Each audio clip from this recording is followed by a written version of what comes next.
অনেকে বললে তো বিশ্বাস করবেন না, আমি এখন শুতে এসেছি রাত্রিবেলা, আমরা খেতে যাই। এই দেখো, এই দেখো আমার মেয়ে ঘুমোচ্ছে, দেখো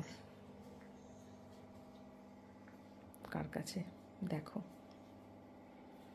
তোমরা তো বললে হয়তো অনেকে ভাবো, দেখো সেই বান্টি দিদিকে জড়িয়ে। বললাম না, ও মা বাবাকে লাগবে না, ওর চাই বান্টি দিদি।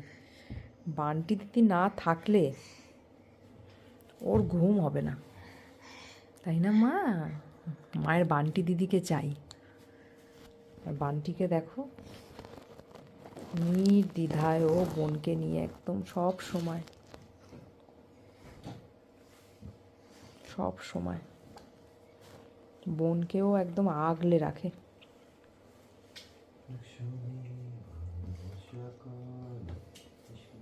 তাই না মা? আমার মা সব সময় আগলে রাখে, আমার সোনা মা।